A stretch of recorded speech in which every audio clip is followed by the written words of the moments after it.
Good. What's going on, brother? Good, good. Nice to meet you officially through this virtual reality thing we got going. Yes, sir. For Yes, sure, for sir. sure. How was your day? Busy? Yeah, pretty busy. I had a lot of business meetings and then I had to go shoot some content. So, Oh, that's I awesome. No, I love that's actually one of the first things I was going to go over that. I love your content. It's super educational. Um, it's awesome, man. Keep at it. I love the background photo too. I got to get a better mount up. I just got my own apartment a couple months ago, so no, it's all good. I had to like clean up. it's like hey, we get busy. We end up putting that off till later because we find other things to do, right? Yes, sir. For sure, for sure. Well, nice to meet you. My name is Mark Anthony. And pleasure to meet you, man. I love what you're doing. I've been watching you for a while, or after I actually saw you saw my story, I just started watching, and I love what you got going. It's amazing. It's inspiring. It's educational. It's everything that I've been doing and trying to attract around me. No, I appreciate that, brother. Yeah, I for certainly, I sure. certainly do. Yeah, keep going. It's only going to get bigger and better. But let's just dive into it. Give your nice to meet you. Give me a little bit about you, a little intro, anything you want to spell, and then we'll talk about your book that you have coming. I'm excited for that. Wait, hold on. Yeah. My mic, I don't know what just happened. My default speaker changed. This plugged out. Hold up.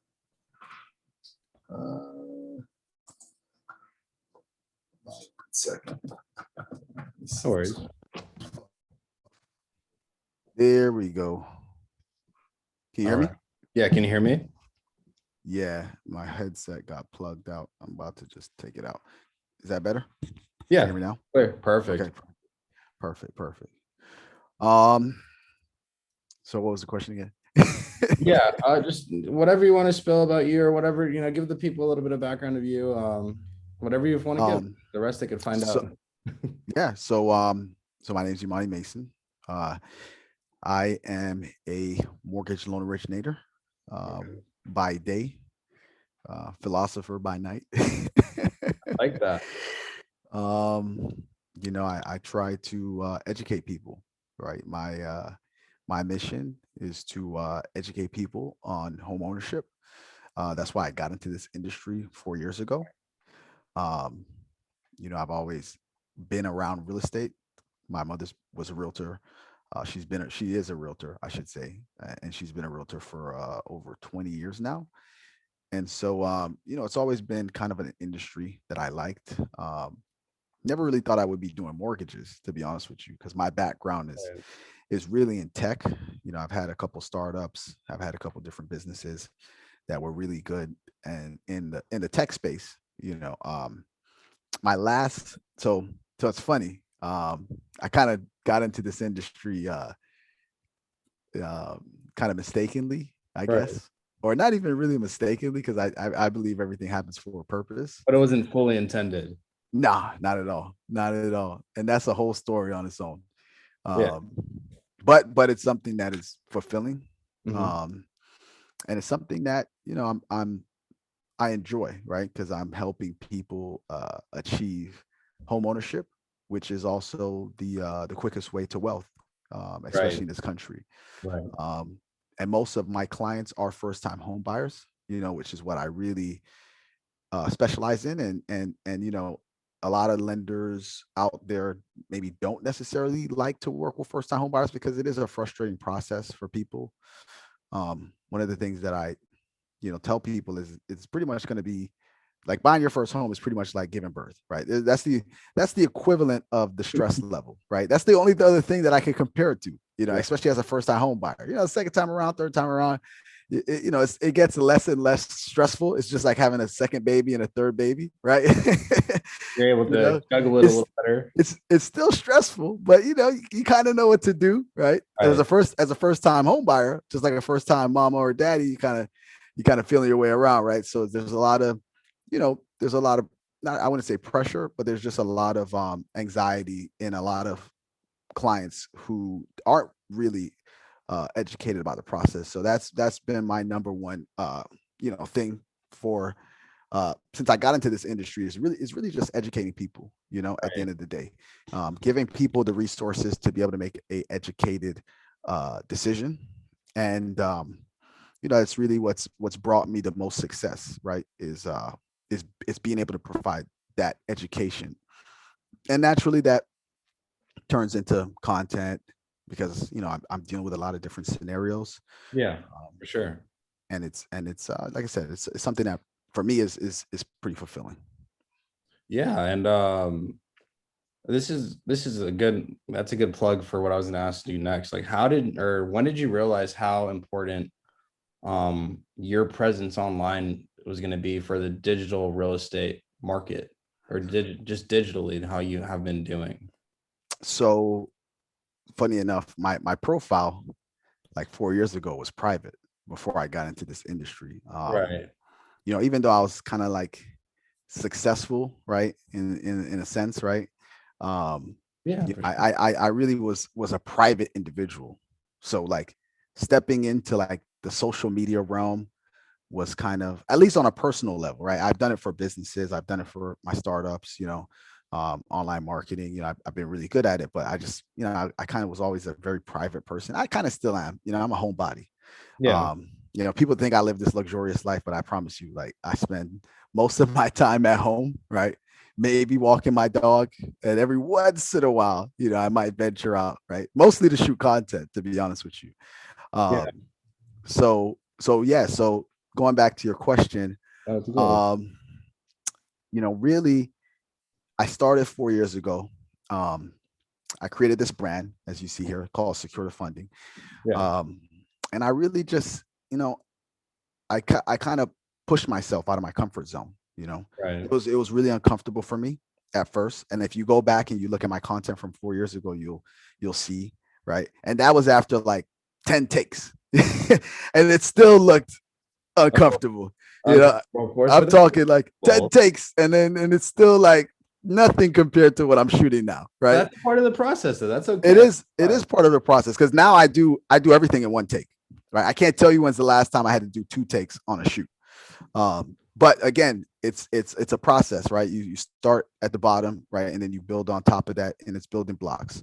Right. Um, so for me, it was just pushing myself out of my comfort zone, um, and just deciding, hey, what's the worst thing that can happen, right? The worst thing that can happen is, look, people are gonna laugh at me, and my content's just not gonna connect with people.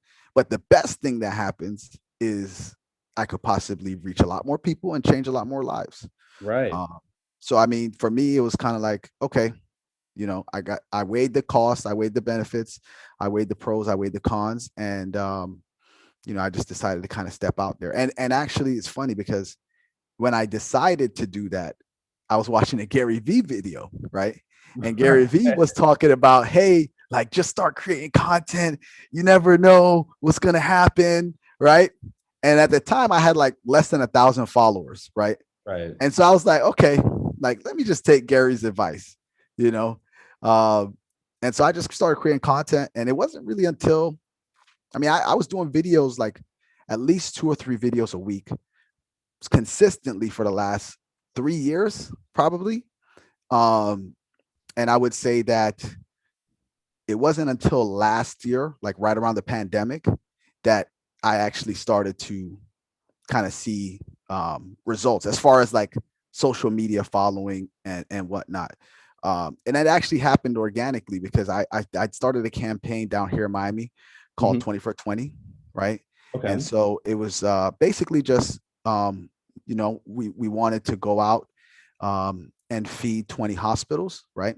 Because of Right. obviously what was going Right. on with COVID. And Yeah. so I partnered with a lot of like local business owners, and we were able to basically deliver food to all these nurses that were, at the time they were going through a lot of trauma, right? Because there was a lot of uncertainty with COVID. And so it was really just like, it wasn't really like a marketing ploy. It was kind of just like a genuine act of kindness. Yeah, And it exactly. was and it was really a challenge to people to like say, hey, look, like let's support our healthcare heroes. Let's support our frontliners. Let's do everything we can. Obviously, food is obviously the way to somebody's heart, right? So if you want to, have people happy and uplift people, one of the easiest and quickest ways is to provide them food. And the nurses were like so grateful. Um, they were so happy that somebody was actually thinking about them. I talked to a lot of them. I got to know them personally. Some of them even became my clients, and they were a lot of them were even considering leaving the industry, right? Because of how stressful it was, and because of the, I guess, dangers at the time, or what was considered dangers at the time, right? A lot of them were just like, hey, we don't even know if it's worth it. So yeah, from there, That's kind of just took off organically. Mhm. We were doing a lot of content around that and just our healthcare heroes, and just locally, right? Just on a local level here in South Florida. Right. And so, yeah, I mean, that's really how when it started to kind of resonate with people, because obviously, it, in my opinion, when you give, you get, right? Right. So, so I was, not to say I wasn't giving before, but that wasn't really like part of my social media presence, right? Like I give, but I give like Yeah. I give with no intention of, you know, Receiving back, just giving yeah, back. yeah, It's just a yeah. I general. mean, I support so many different organizations, and if I see somebody in need, I always help out, and I never look for, um, you know, uh, what you would say. I never look for like clout because of that. Yeah. A lot Yeah. of people, they'll go on social media like, oh, I'm giving out money to people, and to me, that's like corny, Super like corny, super like corny. super corny. Like, yeah, yeah, you have money, okay, yeah, you're being generous, but are you really being generous, or are you just doing it for the likes? You Yeah. know, Doing it for the likes.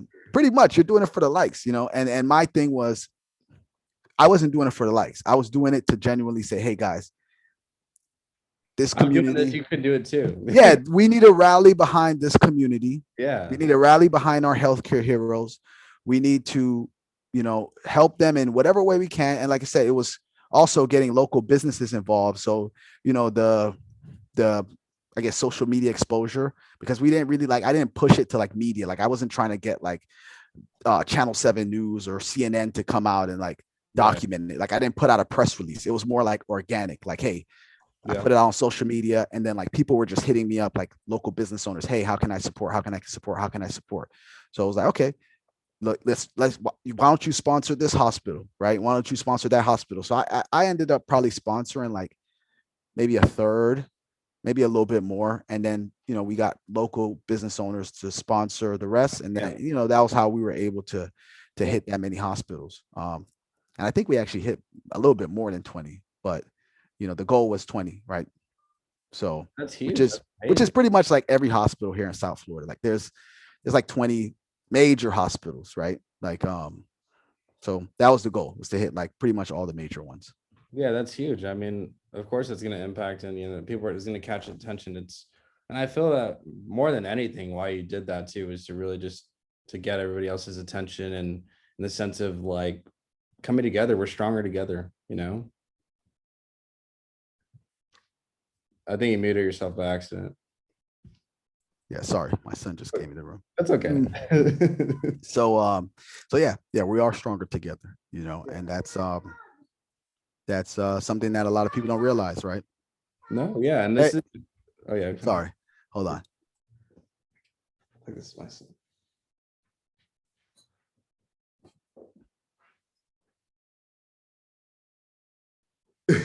Yeah, I got one of those too. Hey, it only gets Crazy better. It only gets better, for Um, sure. so where were we at? I just completely lost my No, train of it's thought. okay. I got you. This is, I think, a great plug for it's for me. I'm a energy reader on top of everything else that I do, and I have an energy, and obviously from what I see what you post, Yeah, it seems that you want to make an impact more than just here in America. yeah, And that's what I was going to ask you, because you seem that you want to get involved. You seem that you have some kind of action plan. How can we create an action plan to help in other countries? Because for me, why I work so hard, and aside to family and everything, I have family in Colombia on the yeah, nice side of Colombia, but then as y- well, on the scary side. So Beautiful, beautiful country, by the way. yeah, Beautiful country. yeah. So let's just dive into And that. beautiful people. And beautiful people. Like That's we have a lot of Colombians here in Miami, and Colombians are some of the most genuine and loving people that I've ever met in my life. So thank you. yeah. Appreciate that the comment. That's very sweet.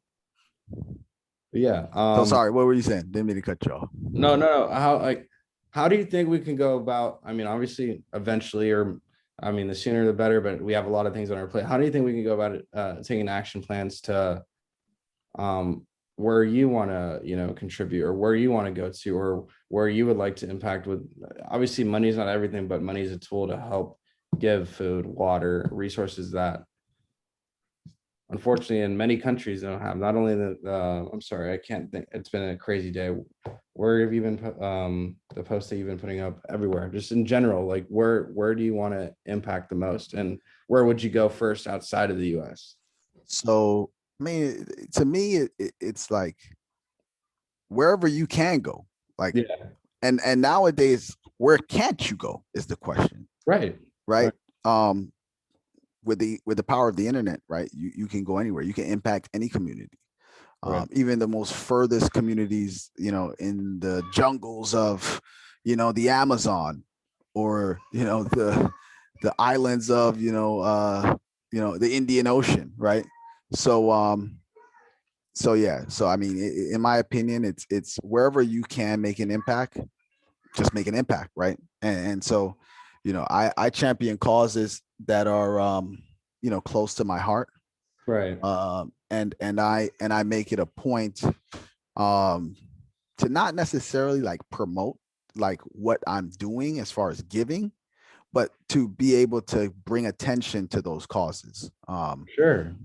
And And I see that. so Yeah. yeah, and so like, that's really like, uh you know one of the main things that you can do is, hey, even if you don't have money, right, is you could take time to not only like volunteer to help out, but also to just spread awareness, right, of these issues. And you never know who that might reach, especially with social media nowadays. You never know who might just see your post and decide, hey, I want to do something about this. I'm willing to volunteer, or I'm willing to spread awareness, or I'm willing to donate. And then it's just a Yep. trickle down effect from there, right? It's Yeah. like the butterfly effect.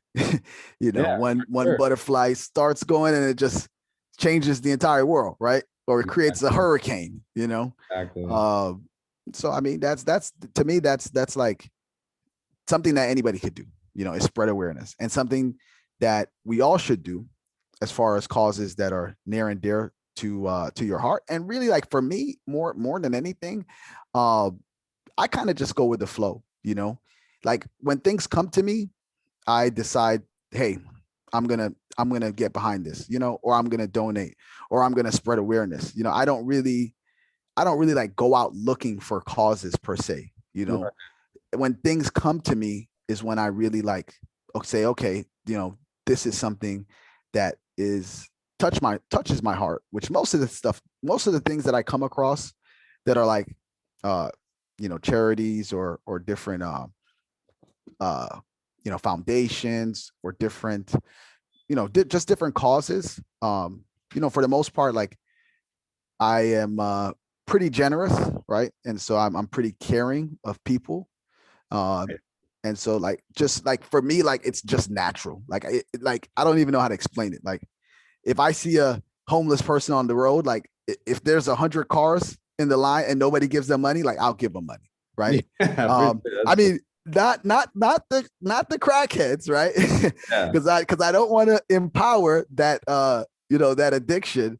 Yeah. But if it's like a mother with their child, or like, clearly like somebody who's like disabled, and Yeah. is down and out on their luck, like, I don't care if like nobody's helping. I'm gonna help, regardless. I'm not gonna just follow the crowd. And I think that's something that everybody can do. It's like, hey, it might not be the cool thing, and it might not be like the in style thing, right? Especially now, like, where everything in the media is very like self-centered, right? And so you got Super. all these, Super. so-called influencers, right? That are like influencing people to basically just like go out and get like the flashiest cars and the flashiest jewelry and all that. I Yeah. mean, don't get me wrong. Don't get me wrong. I'm not gonna say there's anything wrong with having nice things, but if you're going to champion something, you should champion something that's for the greater good, right? And Yeah. so, like, I have nice things, right? I have, you know, uh, fancy cars and fancy watches, but you'll never see me on social media really promoting them, at all. Like you might like literally, I think I posted like one post with my car, and even that was like uncomfortable for me. I was kind of and it was really like my brother that I was trying to help out because he started like a photographer business, and he was like, "Oh, let's go here and let's go do the shoot, and I'm gonna Right. help you out, and gonna make you look good on social media." And I was like, "Okay, I'll do it this one time," And after that, I was like, "I'm not gonna do that again," That felt too corny for you as well. Yeah, it's just like for me, like that's just not me. It's not authentic. Like I could do that. Don't get me wrong, but like I just won't feel like, Where it's eh, coming from is not really coming from the heart. yeah, it's not like it's just not me. Like Yeah. to each his own, right? Like some people, that's what they want to do. Hey, great, do you, right? But I'm gonna do me. Yeah, So it seems like you're a caring person. You're looking to help. You didn't feel comfortable doing it, but you knew it would potentially help your brother, right? So, exactly, not, exactly. So potentially it would help him. So that's why you took this to that leap. That's amazing exactly. for sure. I asked you a little earlier, but I think we kind of went on a couple other topics. Like, I'm pretty excited again for this book. Is there anything that you're willing to share that just because I like Um, the whole cover everything? It's are you amazing. talking about lion mentality? Hold Yeah. on. This I'm is gonna I'm pre-order. gonna I'm gonna do a subtitle plug right Okay, now. can I like have one? Okay, can I have one sent over to me after this Zoom? Yeah, I'm gonna need Yeah, next abs- order. I'll order yeah. it. So actually, we took it off of Amazon. We had like this is like a rough version, right? Okay. It's only I think this one is only like what is this 50 pages? Yeah, Um, something quick, straight to the point. yeah, 52 pages. But my goal, like this is like the light version, right? But my goal ultimately is to like write a book that not only promotes like self-awareness and ways to improve yourself, but also to like tell stories, right? So like that's Right. why I kind of went back to the drawing board, and then we pulled it off Amazon because I was like, okay, like I want to be able to say, I have a real book, like a hardcover book, and this was more like a ebook, Yeah, like I hear you. 50 pages, like like yeah, I could put that on like social media and like sell it as like an ebook and like one of these little self-help guides, but I wanted it to be a little bit more authentic, Yeah, I hear you and on that. so yeah, I feel like if I'm gonna give something to the world, I want to make sure that it's the best version of me, and so 101%. yeah, Yeah. and so I kind of jumped the gun early on that one, and now we're like I said, we're back to not really the drawing board, but we're back to making sure that it's done in a way that is authentic and that really is a portal into being able to really fulfill your potential, right? And so it's I love uh, that. going to give a unique perspective, with a modern approach, and then also storytelling, Okay. Yeah. so yeah, I'm excited. I haven't been able to write much lately because I Yeah. got a lot of stuff that I'm working on like behind the scenes, Yeah. which you guys will probably hear about like very very soon. Ooh, like when? Like Month? I don't know, maybe I you see I don't want to commit to anything like saying any time frame because then like people are gonna hold me to that and they're gonna be like, oh, like you said in a month from Yeah, you now could be you're like coming out. Drake. You could be like Drake and just, oh yeah, stuff came up. It'll come out eventually. Like I don't want to be that guy that's like, oh, you're waiting on the album. Yeah. The album got pushed back like 10 times now. And so like that's why I won't even tell you when the book's coming back out because I'm like, The who keys are knows? involved, or you want to know, you just want to, It yeah. might be 2 months, it might be 2 years, who knows, Yeah. Yeah. Um That's fine. so yeah, actually the news and the things that I'm working on right now are pretty close to done and pretty close to being uh being fully like ready for me to be able to share. And it's something I've been working on for a while now, probably going back to like the end of last year. Um, and it just took a lot of planning and a lot of executing. And so I'm finally like at a place where like I'm ready to like launch It's amazing.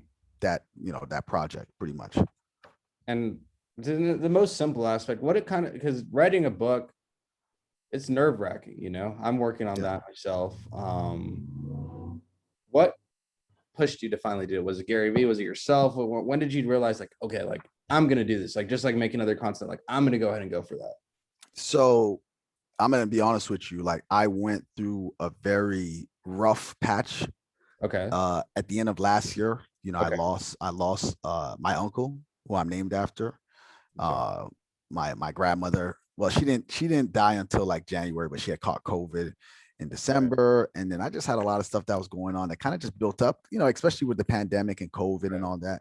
And so I just really needed a break to like make sure like I was taking care of my mental health, right? Because at the end of the day, like if you're not good mentally, then you're not going to be good in anything that you do, Right. right? Um, Absolutely. and so really like the book was more like self therapy, like I would say. It was more like yeah, like self therapy. It was more like it was really for more like myself, right? I was really like selfish in doing it. Like it wasn't like, oh, I'm gonna make a book for like people to read. I'm just writing and getting stuff for like me to read, Yeah. you know, for And you me have to to be selfish sometimes. yeah, for me to get better, you know, and for me to like get back to a place where I'm, comfortable and I'm, creative and I'm, able to be like the best version of myself. So that's kind of where it came from. I took a little bit of a sabbatical towards the end of last year. I think November and December.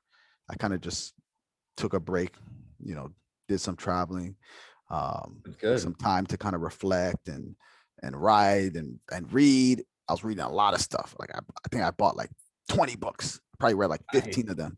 Like literally, that's all I was doing all day was reading, and writing, and like that was it. You know, just like soaking in information and writing stuff, and like literally, I bought this like um this little notebook, and like I probably like in like a month's time, like I probably like finished like just writing in this book, like different business plans and all kind of stuff, and like literally that's between that and like the book and like the books that I bought, it was kind of like one of those real like kind of like breakthrough moments, and actually I'll be honest with you, like when I came out of that like mode, it was actually like kind of depressing because I was like, okay, now I got to get back to work. Like I can't do like all this reading and writing all day that I've loved doing for the last two Yeah. months.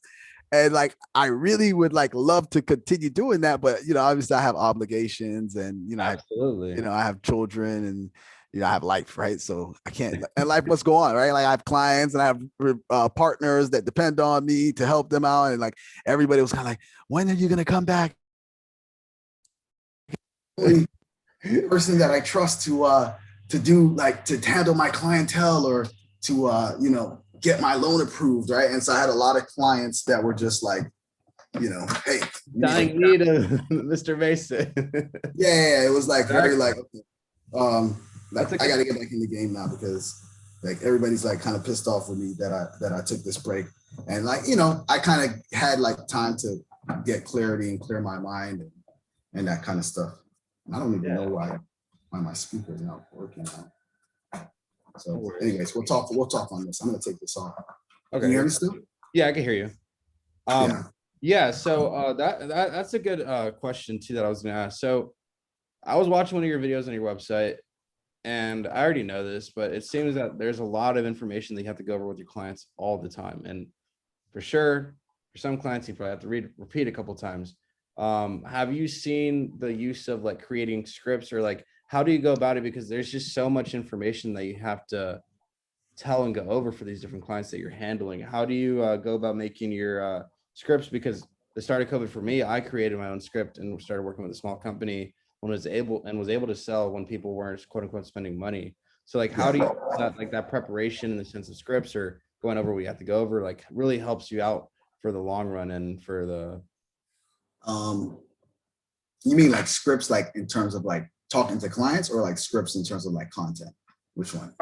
Talking to clients, because sometimes I feel like some of the stuff, like you have to know what you're going to say right beforehand, or their Yeah. questions, or their objections to certain things that you say. So To be quite honest with you, and this might not be like a popular opinion with people, yeah, like everybody like, tells you like all these like, business gurus and yeah, for sure.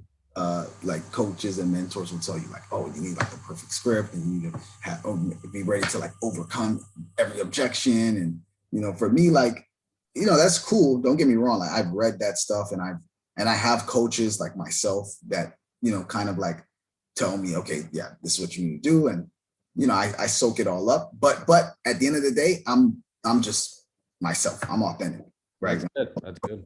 I don't like follow a script, and I don't really like try to pressure anybody either. Like my goal is just to educate you, right? And that's how I position myself. Like, if you come to me, I'm going to educate you. I'm going to get you approved, and ultimately, I'm going to make sure that we do the best job possible between myself and my team, right? Like, I'm not going to be there to like hold your hand throughout the whole process, because unfortunately, I can't do that anymore, right? It's only one me for sure. be able to like prioritize and be able to take on other things to grow my business and to grow my production, and being able to like serve more people, especially as I progress, and I build that more that bigger presence. So for me really, to be honest with you, at this point, like where I'm at in my life and where I'm at in my career, I'm just looking to like educate people, and that might not be like the most that's what I'm the doing. most popular opinion, but like I'm at the point now where I don't even really, to be honest with you, I don't even want to sell anymore. Like I'm at a point now, serving. yeah, like I'm at a point now where I'm gonna hire salespeople to sell for me, and I'll educate them. Exactly. It's all education and delegation at the end of the day. Yeah, I want to educate the salespeople, right? To be able to sell and be authentic and sell in a very ethical manner, right? But like I'm at the point now where I don't even want to sell anymore. Like I've done that for quite some time, selling. Like I've been selling for like since I was like 15 years old, working, selling, starting businesses. I'm 32 now. So I mean, at this point, I've been selling more on this earth than I haven't been selling. Yeah, exactly. I've been selling for like 17 years, and I started at 15, so that's more time selling than not selling. Exactly. It's kind of like something that's not like built into my like DNA, right? Like I said, I'm just authentic because like I already learned all these things, and for me, like to have a script at this point, it's just corny. Like for me personally, don't get me wrong. When I started, again, it's like social media content, right? You start off and you need those scripts. Like it's very important when you're first starting to follow the script, right? Because if you don't follow the script and you don't know what you're talking about, then you look like an ass, right? And you're going to assume things, and then you're going to look like an ass, right? So if you're starting off in a business, absolutely you follow a script. Like when I first started doing mortgages 4 years ago, I didn't really follow a script per se, but I certainly didn't like tell people something that I couldn't back up, right? Right. Absolutely. Don't get me wrong. I made mistakes, and I committed to people and things that I probably shouldn't have committed to, because it took a lot of energy and a lot of time, and it was very draining. But it was a learning experience, right? For sure. And, and then my intention was always like in a good intention. I was never really in it to like make money, right? Like if I was in it to make money, like I wouldn't work with first time homeowners. Right. I would go work with rich people. Right. Do the $1 million houses. And I could do that still if I wanted to, right? Because I can go and talk and be at the same level of like understanding and consciousness, and just like being able to like talk to those kind of people. Like I have the ability to do that, right? But at the end of the day, like, am I helping those people? Not really, because they already know these things, right? They already made it. They already did it. Like they're at a place in their life where they're comfortable, right? So for me, it's like, yeah, I want to help people that aren't comfortable per se, that don't really know the process, that like don't even think that they could buy a house. Like I have a lot of clients that they'll come to me and they'll be I just want to rent. I don't think I'm gonna qualify. I don't have enough money. My credit's bad. Like I've heard it all. If you go to a bank, right? And you don't have like all your ducks in a row, all your documents, everything. Like if you go to Chase or Bank of America, I'm not even gonna name all the banks, but you know what I'm talking about. Yeah, exactly. One of the major banks, and you apply for a mortgage, and you don't have all your documentation, and you don't have good credit and good assets and all these things, they're just gonna tell you, oh, denied. Sorry, can't help you. And then for a lot of people, that's like, that's very like deflating, right? So Sure. like a lot of people get very discouraged, like, and rightfully so, because like if I bank with Chase or give me perfect example, I bank with Citibank, right? Like that's my bank. If I bank with Citibank and like I wasn't a mortgage lender, like my first choice would be, okay, I'm going to go to Citibank, right? Because I have a relationship with my banker over there, and I go there all the time to deposit checks or withdraw money, and I'm very like I have a good relationship with those people. Now, that doesn't necessarily mean that they're good at mortgages, right? Because for them, it's just like another cog in the business, right? Like they do credit cards, they do car loans, they do deposits, they do CDs, they do safety deposit boxes. Like the list goes on in terms of like what a bank does, right? Business loans, wealth management, so on and so forth. So like for them, it's like, yeah, if we can do the mortgage, great. But if we can't, next. Yeah, it's a number. Yeah. It's just the next, right? Like next, right? And then if you come in with all your stuff, okay, come in, if not, next. So yeah, for a lot of people, that's discouraging. And so like my thing is I give people a game plan, right? So if you come to me, like even if you're not ready, I'm going to give you a game plan. And I'm going to tell you, okay, this is what you got to do. This is like your homework, right? This is your roadmap. Go and do it. And then let's talk, right? Yeah. But like you have a game plan, and I'm still even gonna tell you how much you potentially qualify for, right? Because I want you to be able to see light at the end of the tunnel, right? I don't want you to just think, okay, my credit's bad and I don't have no money and like I don't even know what I qualify for. So is it even worth it, right? Like I'm gonna tell you, okay, this is how much you potentially qualify for. This is how much money you need. This is where you need to get your credit score to, right? And then clear out a whole roadmap for them to get to home ownership, right? Right. And so that's something that I do that's a lot different. And to be honest with you, like at first I didn't really do that when I got into the mortgage industry, because nobody does, right? Like this isn't something that like lenders do. Like I started off working for a big lender, like a big bank. Yeah. And it was almost similar to that experience, right? Like, if somebody can't qualify, next, go find another lead, go find another client. And to me, I was like, after a while, I was like, but what happens to all these people? like, where do they go? Like, like you turn them down, and then they just get discouraged, and then you never hear from them again. Exactly, and then they're gone. So like really quickly, like I would say it probably took me like 6 months to be like, you know what, I can do this a little bit better, right? And so like, I built out a CRM and I built out automations to like basically like educate people and also follow up with them, because the follow-up is key, right? Like you could send somebody like an email with a roadmap and be like, okay, this is what you need to do. But like when you're emailing them like once a week or every other week or once a month to be like, hey, did you do this? Did you do this? Did you do this? Then they're like, okay, maybe I should do it, And then not everybody's gonna do it, right? But at the same time, like if you want to better yourself and you know that like, hey, you have somebody that's here to help you, right? Then you have the incentive. Like I said, you have light at the end of the tunnel. Pretty much like potentially what you'll qualify for. And so like, if you want to help yourself, great, I'll help you. If you don't want to help yourself, I'll still help you. You gotta be willing. That's a good one. Yeah. I can't fix your credit. Right? I can't get you like a pay raise. I can't like make sure that you're like sticking to a budget and not going to like Starbucks and the Nike store every day, right? Yeah. But I can tell you, like, hey, this is what you need to do. This is how much you need to save. This is what you need to pay off, and this is what you need to get your credit up to, right? And so that's important. That's something I do, and the follow up is something I do. It's something that's built into my personal business model, and it's something that I'm now building into my team's business model, and ultimately, just like maybe changing like this industry, right, to where it's just like normal for people like to be like, hey, we need to do this, right?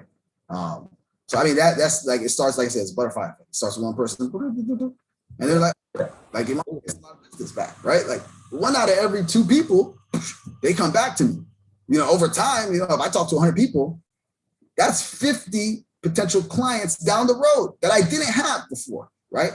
Because they weren't approved. So then, boom, I just lost 50 potential clients, right? So, I look at it from that perspective as well. Like, this is great business practice because ultimately, like, yeah, it's going to be a little bit of a longer sale. It's going to be a little bit more of a longer sales cycle, right, per se, right? Which, to be honest with you, isn't really like, it's not something that's particularly different than the average client. Because I mean, mortgages is something where you're gonna get somebody pre-approved, then they got to go find a house. Especially in this market, it's like good luck, right? You got like 30 offers, 50 offers on every house, right? So then by the time they get a house, maybe who knows, 2-3 months down the line, and then you got to go through the process of getting their loan underwritten and fully approved, which could take like another month. So I mean, our sales cycle, like on average, is anywhere between 3 to 6 months, for start to finish, right? From like getting a lead to pre-approving them, to them finding a house, to them going on a contract, to them getting a conditional approval, to them submitting all the conditions, to getting a clear to close, to going to the title company, signing all the documentation, getting the money, to finally getting the money from the mortgage company and being able to own the home, right? How does patience fall under that? And how do you teach that to your team? It's something that it's not for everybody, like for me, like it took me like maybe 2 or 3 months to close my first deal, right? And that was something like that was a little different for me because I was like, I'm used to like the sale, right? Like quick, right?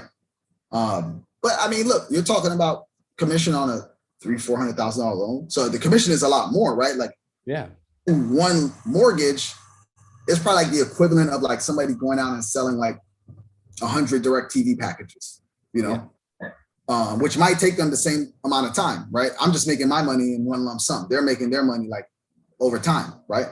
But they can only call but so much people, right? I could do like 10 mortgages, 12 mortgages, 20 mortgages, 30 mortgages. If I got a big enough team, I could do 100 mortgages, right? And with your online presence, you could even have even more than that coming into you. Because I actually have a couple ideas that we're going to go over in a sec. But I keep going. I'm sorry, but it's that was it. That was opportunities with the online. Yeah, exactly. That's why you're doing what you're doing with digital real estate or digital marketing. Exactly. And since you're doing that, I'm sorry, just because it's just crazy. I feel that eventually, when we can make some more time, you can continue to do what you're doing online and make your online courses, and they don't have to be corny. They can be how your online courses with your finance and your real estate background. Might be coming soon, who knows? Is that what you're working on already? I'm not gonna put nothing out there, right? Oh no. I'm working on a couple of things. But that is on the roadmap for sure. That's definitely. What about the mindset and manifestation and then implementation? Actually, do you have something on that? And then I can incorporate sales, because I feel that we should be maximizing what you've already done, or at least you should, with the course creation, and then have people just clicks away from more recurring revenue. And then on top of that, your online presence, it just becomes that more solidified than it already is. Yeah, I mean, definitely. I believe, like, for sure, there should be like, I'm very spiritual. I'm not a religious person per se, right? Right. I'm spiritual, but like I'm like non-denominational. Right. Obviously I believe like Jesus Christ, my Lord and Savior, but like I'm not like gonna push my views on anybody, right? But at the end of the day, like I agree, like there's truth in every religion, right? Like there's truth in every religion. And like no religion is perfect, right? Like period, right? Like there's certain elements of religion that doesn't really like, it's not like, obviously it's not like, but how do I put this without like offending people? It's too much rigidity, right? Like, you know, like, yeah, it's just, yeah. So for me, it's like more spiritual. So like, absolutely, like anything that I do is always going to be authentic. It's always going to be from a place of love. It's always going to, hey, like, this is so like you could be the best person that you could be, right? And you accomplish like everything that you put your mind to. And, you know, like you could just be authentic, you be yourself. And it doesn't happen overnight. Like I didn't gain this insight and I didn't gain this knowledge and I certainly didn't gain like this confidence and the ability to like transcend like negativity in certain things like overnight, right? It's a process of growing and every single day and reading and writing and, you know, going through the, you know, the ropes of, you know, praying and meditating and you know, doing affirmations and, you know, things of that nature, right? So I mean, definitely like one of my mentors right now is like Danny Morell. So I don't know if you've heard of Danny Morell. I'll look him over now.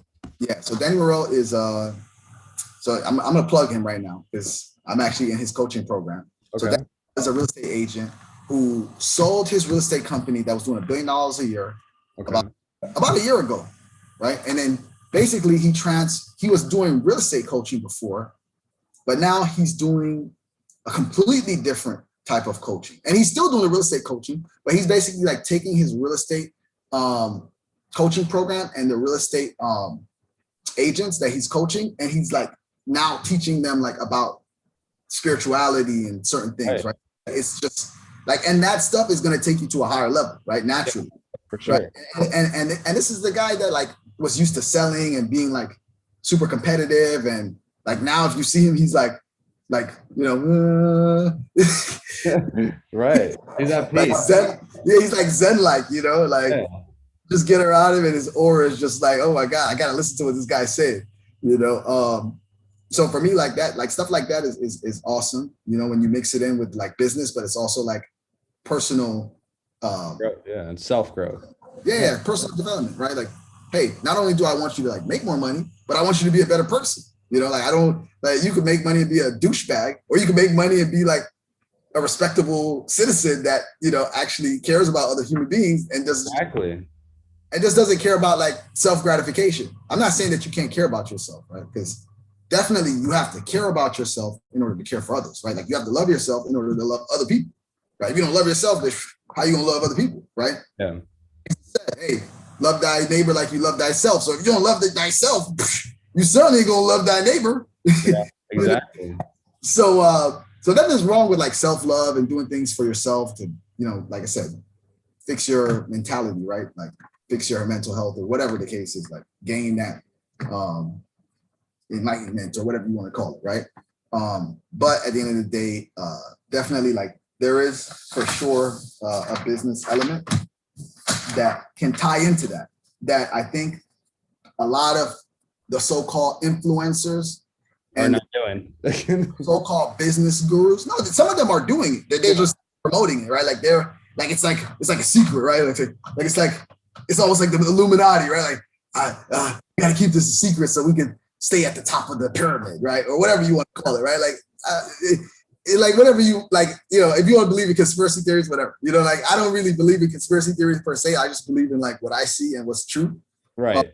But like some gurus and some self-help guys and some like what you would call like business influencers and coaches, like they don't promote that stuff because it doesn't sell or it's not cool, right? You know, it doesn't go with their image or whatever the case is, right? Like it's just like.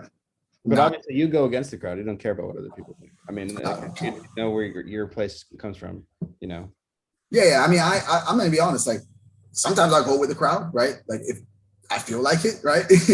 Like if I feel like it's right. And I mean, sometimes look, I'll go against the crowd and I'll be wrong.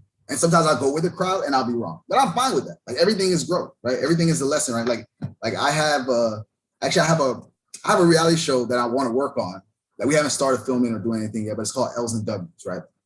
And it's like a game show that basically follows like people that have startups and businesses that are kind of getting off the ground.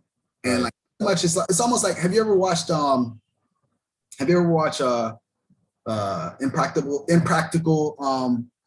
Jokers or No, never. yeah, let me see. I'm gonna Google it right now. Impractical Jokers. Yeah, Impractical Jokers. So like it's like this show with these four friends, and Okay. they basically like go like into the streets of New York, and like they do like these crazy pranks to see like it's like a competition, like see who could like get the most laughs or see who could like embarrass themselves the most. And it's funny because like you know some of the situations that they put themselves in is just like Hilarious, yeah. you really did that, you know? And then they're like their friends are looking at them like you really did that, like you know.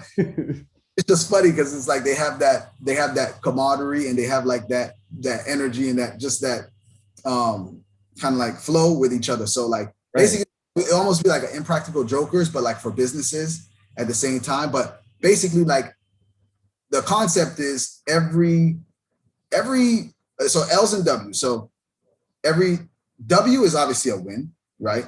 Yeah. Every L is a lesson. Yeah. So it's not a loss, it's a lesson, right? Yep. And still get points for lessons, right? But it takes 2 L's, right, to make a W, right? So if you get a W, hey, you know, it's like scoring a 3-point. But if you get an L, hey, you still gonna get a point, right? It's like a 2-pointer, right? To get the additional point, you gotta get another L. You put it together, it's a W, right? And you turn the L to an M. Yeah, or you turn an L to an M, right? So so that's pretty much like the concept of the like that concept that I have. And who knows, like if it'll ever get off the ground, who knows if we'll even ever film it. I mean, I'm pretty hopeful because I already like planned out the whole freaking I have actors, let me know. I got in my little, I don't even know what to call it, my Revelations book. Yeah. Yeah. And like I'm kind of like, all right, it's there. I'm gonna figure out a way to like attract that and manifest that one day, you know, hopefully like sooner than later. But yeah, that's definitely something I want to work on down the line. And so like I said, that's just like a mentality that I have in life. And then, look, it's not every single day, right, that you feel like that. There's certain days like I feel like crap, or I feel like I really fucked up, or whatever the case is. Like I really did job, and I just have to remind myself, hey, it's okay, right? Everybody makes mistakes. It's okay, right? Like it's not the end of the world. It's okay, you know. You can make it up or apologize, or you can just learn the lesson, right? At the end of the day, it's everything is a building block. Everything that you go through is really like for your own improvement, even if it's bad. Like you don't see like sometimes you know like see the diamond in the rough, right? But it's there, right, for a reason. It is. Sorry, I have the recording on the audio, so I'm making sure it's good on the sound levels and all that. Oh, you're good. But yeah, absolutely. And I mean, for me, the biggest goal on top of impacting and buying hospitals in Colombia is to empower our minority, our colored youth, and to teach them and, you know, close this financial gap from us to the 1%ers, you know, just because it just needs to be done, and it's going to be done. So that's why, like, I believe that. Congratulations to you, by the way. That's fantastic. Thank you. It comes from the heart, you know. Thank you. I appreciate that. Thank you very much. If we can make money and make courses and make things that's going to impact people with the platform you've already created and that I'm creating is, you know, and if we can make it affordable for people, which we can, because it's all just prior work after that, they just either buy it or they don't, whatever. But if we make it affordable and with everything that we're doing and we keep incorporating, making this content and showing what we're about, I believe that, you know, we can make money and most importantly, impact and help people, because emotionally, channeling, I feel, especially after this pandemic, a lot of people really did lose themselves, you know, for the people that lost work, that couldn't do things and then just got down on themselves because they didn't know how else to do it because of what they've seen with their parents and impact from everything, because obviously that's a huge factor, whoever raised them. Yeah, it's just, I think it's our duty to do so, you know, and I'm grateful to even be on this, you know, platform to be able to do this today, because this, I know, will impact people. If it doesn't care, because it impacted me, you know. Yeah, and who knows, it might not impact people like today, right? Yeah, but eventually it will. Like my content like 4 years ago didn't impact anybody, but like now I could go back and reference that, or people can go back and reference that, and 4 years later, boom, hey, now it's having a greater impact. So now you're right. And where are you building the hospital, by the way? Oh, I want to build the hospitals in Colombia. No, but what part of Colombia? Barranquilla, Colombia. Okay, next to Cartagena. Yeah, that's where my mom's from. So I've been out there Nice. like a total 8, 9 times. And it's just, there's kids out there that have nothing and they're still happy. They're still at peace. And, Yeah, and there's a breaks my heart. lot of Venezuelans there too. Yeah, most of the country is starting to get there now because of everything that's going on out there. It's lack of food, It's overpopulated. Yeah. I pray for the people of Colombia like almost every day because I'm like, it's a beautiful country, beautiful people, and like especially now with like all the uprisings and police brutality, and then you got the Venezuelans that are there that are fleeing just absolute devastation and poverty and starvation and like just like unbearable situations. Yeah. That's commendable that you're doing that because I actually went to Cartagena, funny enough, for my wife's birthday right before in like feels like forever ago. It's like BC, right before coronavirus. Yeah. I don't even. It was 2019. I don't even know, man. It feels like a lifetime ago, right? It feels like a lifetime ago for sure. Feels like a lifetime ago. So we went. Her birthday's in October, so we went in October of 2019, and I was just expecting to have like a really like fun, relaxing trip, and it was like really intense because like you just seen like all these people like young, old, children, all different kinds of people that were just there from Venezuela, and they're like begging in the streets, and like everywhere you go, you gotta like see it, like you can't escape it, like there's no running from it, like you gotta like see them, right? And like obviously like, I can't give money to everybody, right? Like you can't. So for like somebody like me, it's kind of like heartbreaking because I'm like, all right, I'm gonna give money, but if I stop and give money to everybody, I'm not gonna have any money, right? Like you gotta like be able to like go and do stuff while I'm on vacation with my wife. So for me, like that was very taxing because I'm like, I wish I could help everybody. Like I wish I had like unlimited money, right? Maybe one day, who knows? But definitely like, yeah, that's a great thing that you're doing. People definitely need help, especially in Colombia right now. Yeah, I mean, for you too, that's the place. That's definitely something that I would support. I'll get behind that 100%. Yeah, so that's why too. I mean, in the next month and a half, I'd love to go meet with you and talk to you about this further and just see how we can help each other and see, and if it doesn't work, it doesn't work. But at least, I can still plug at your brain and get some more insight. Just because the next question is, you have a good following right now. How do you plan on making that grow in the next 3 months with the content you have going? And how can you or what would you recommend to people that are looking to build their online presence in a way to eventually as well reap money and just reap impact and everything? So I'll be honest with you. I want to grow as organically as possible now. Okay. Right. Okay. And one of the great things about social media is, you can find people anywhere, right? Like in every country.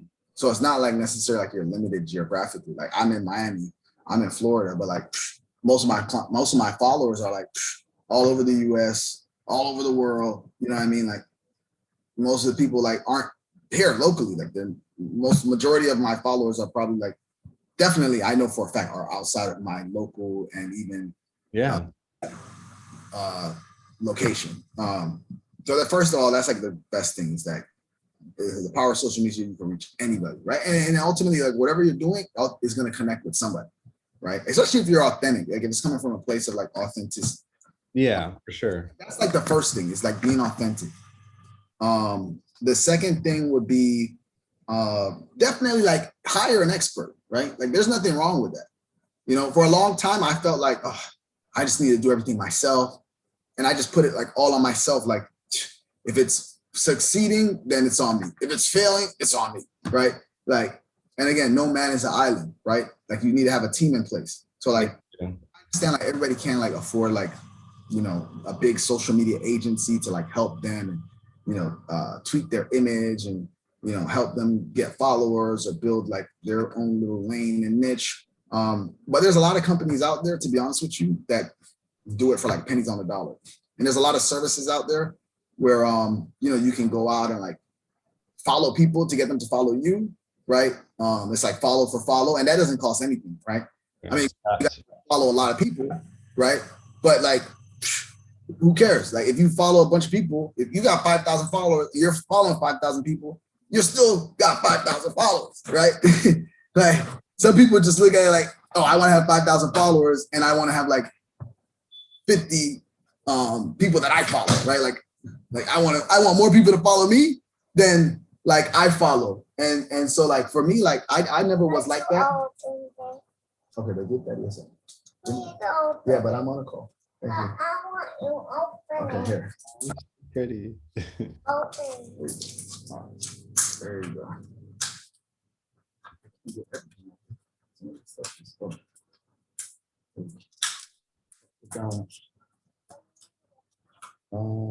I don't know where it is.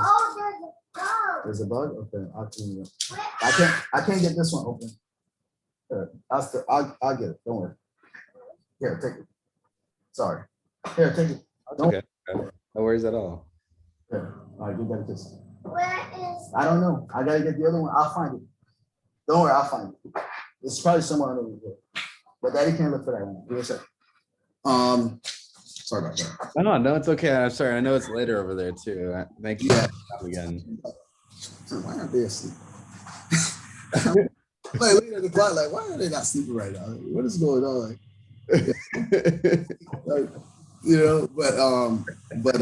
shoot, where did I leave off? Yeah, like following people to get them to follow you. Yeah. Strategy, hashtag, right? Great strategy, free. These are all free things. No cost. Just take a little bit of time, a little bit of research, right? A little bit of doing your homework and learning the ropes. And there's no like shortcuts to that, right? Like I wish there's no like magic wand that, oh, here you go. You're a social media rock star. Like it just doesn't work like that. Like if that's what you think, like good luck. God bless you, because not gonna happen. A rough ride, right? Like you're gonna be in for a rough ride. Like if you're not willing to like learn something and master it, like you're not gonna ever be good at it, right? And that takes time. Not to say that you have to be like a workhorse and you got to be like, again, you don't have to be somebody that knows it all, right? Like eventually you can, as you grow and you make maybe a little bit more money, you can hire coaches, right? Like that for me is like very important. Like right now I have like 5 different coaches, right? If you'd have asked me a year ago, I had no coaches, right? I do it all on my own, right? But having like experts and coaches and, I don't even like, people will call them consultants or whatever. I don't even look at them as consultants. I look at them as like coaches, like people that have done it before, that basically like you leapfrog the whole learning curve. Like you learn from their experiences and their losses, right? Or not losses, but you learn from their lessons, right? And their shortfalls and their pitfalls, and then you don't make that same mistake. So like, for instance, like there's a saying that says like, a smart man learns from his own mistakes, but a wise man learns from the mistakes of others, right? And so like the way you can do that is if you position yourself to be around those type of people. Now, again, you can get a mentor, might be free, right? But sometimes it's hard to find like mentors that, you can talk to on a regular basis that have the time to like, coach you. So like sometimes you got to pay for a coach. Like for me, I wish I could find like a bunch of mentors that would just be willing to like give me their free time all the time. And hopefully one day I will, right? Like I'm sure like I will, like for sure I will, right? Because people will be like, hey, he put in his time and he really mastered his craft. And so like, he's now somebody that I'm willing to invest my time in. But like at the end of the day, like you're not going to get a mentor if you're not even willing to master your craft and put in your time. Like who's going to want to mentor you? Like I don't want to mentor you because I'm going to be like, they haven't even like did their homework. Like they haven't even can't help somebody who doesn't want to help themselves. The time to learn. Like I'm not gonna drag a horse to water, right? Like if you get yourself to the water, I'll help you drink, right? Like I'll teach you how to fish, right? I'm not gonna feed you fish, but I'm gonna teach you how to fish so you can eat for the rest of your life. If I just feed you the fish, then it's when I stop feeding you the fish, hey, you're gonna die. You're gonna starve to death. Yeah. So that's important. It's like mastering whatever that you're doing, building the content, using whatever resources that you have, whether that be money, whether that be time, whether that be connections like mentors or coaches, whatever you can do, right? Whatever you can get your hands on, and whatever time that you can spend and resources that you can spend to put into that, right? So that's important, very important. Like that's number one. Number two, that's number three. That's all. That's the alpha and an omega, right? And actually, like after that, like things will flow. Like once you master something, like things will flow naturally.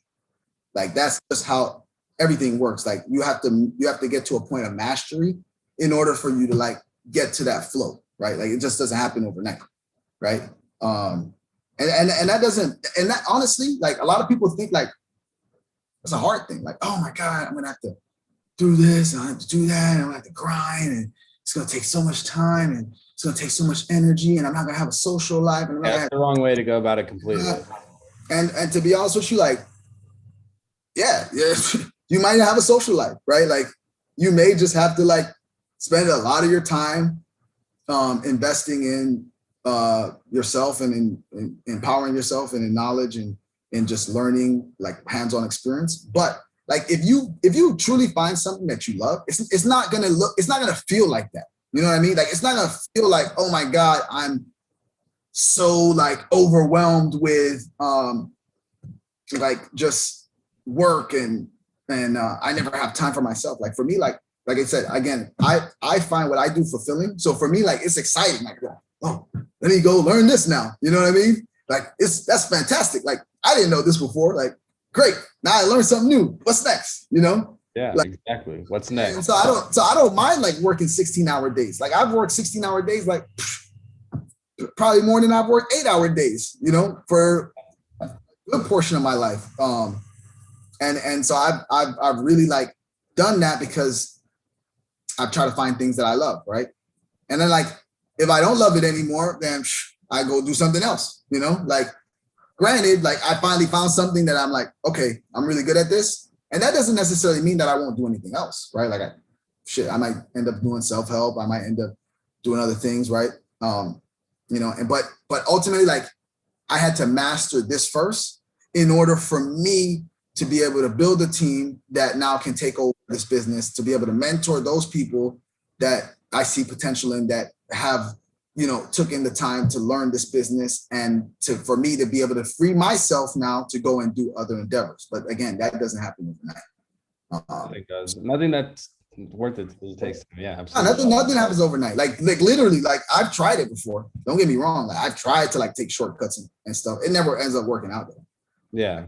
It's like something, you sacrifice something, right? Whether it's time, money, you're going to sacrifice something. Like you're going to lose your money or you're going to lose like whatever time, little bit of time that you did put into it, right? It's just going to be useless. It's going to be a waste. Yeah, and it usually puts you a couple steps backwards too. Yeah, exactly. And then you're going to get discouraged and then you're not going to want to do it. So if you really love something and you're passionate about it, hey, again, it's not work.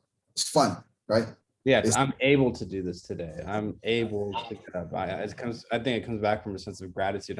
I'm able to get up every day and do this. I'm able to work. I'm able to make money. I'm able to provide. I'm able to eat. I'm able to do this. I'm able to do that. As opposed to I have to do this. Yeah, you do have to do it, but you're as well able to. Many people can't, or many people probably don't have the same opportunity. So I feel like just being able to come back to some grateful and gratitudeness to be able to apply that into everything, it gives you that as well, that genuine intention. That genuine intention.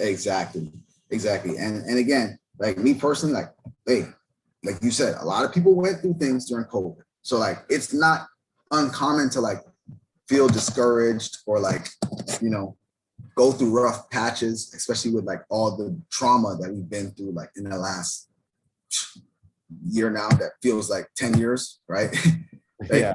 I told you, like, I had to take a damn break, right? And I'm somebody who's like mentally like strong and fortified, and like people look to me and they like, hey, that's a really like respectable guy, and I had to take a break because it was just overwhelming, all the stuff that I was dealing with. So hey, you're gonna have days that you're functioning at a high level and just everything flows, and then you're gonna have days that you don't even feel like getting out of the bed, right? And nothing's wrong with that, but as long as you consistently make an effort, right? Whether it's a good day or a bad day, you're going to see results. Yeah. Right. So it's not just about like feeling good every day. You get up and like you got to be on cloud 9 to be able to like execute or to be able to like follow your passion. No, they're not at all. Like you're a human being. Like this isn't heaven. Like you haven't made it to heaven yet. You're gonna have bad days. But you can control your feelings, though. You can learn to control your own feelings. You can learn how to.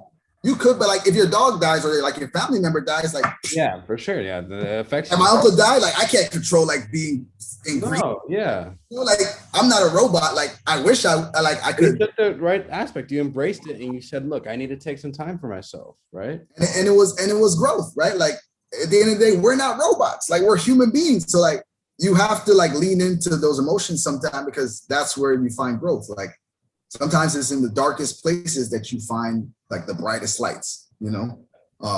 So definitely like I said, you can control your emotions. You can definitely figure out ways to like get from those lower emotions to those higher emotions very quickly over time if you train your mind and read a lot. Like I'm reading a book right now called Letting Go by Dr. David Hawkins. And like this guy's like a clinical PhD physician who like pretty much like breaks down like the whole human psychology of like the lowest emotions possible to like enlightenment, like the highest level possible. Like you're Jesus, or like you're like, I don't want to say Jesus, but you're like Buddha, right?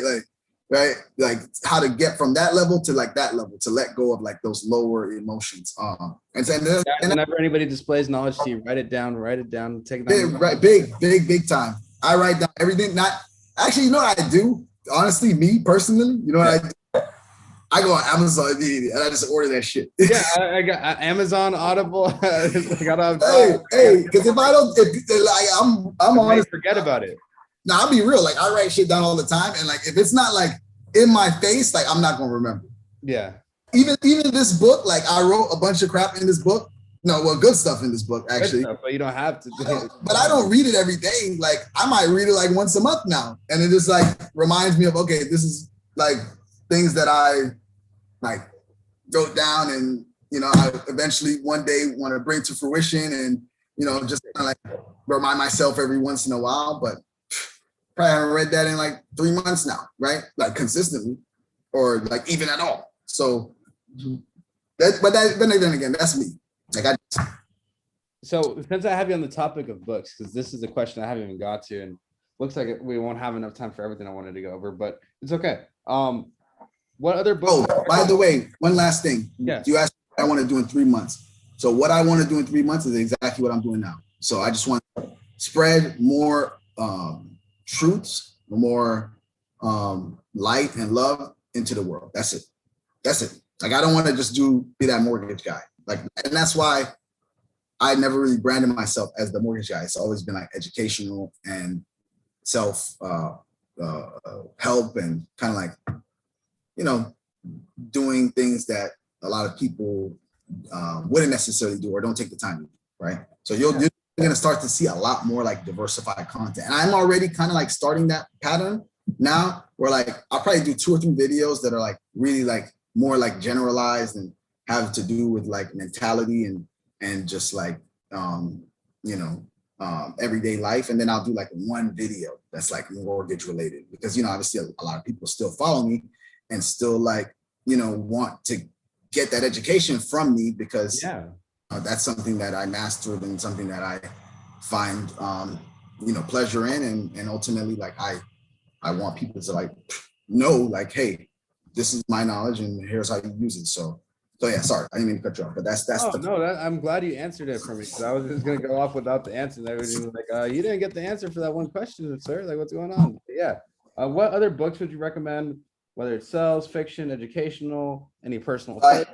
So I got a couple here actually that I'm gonna read now. So boom, Obstacle is the Way, Ryan Holiday.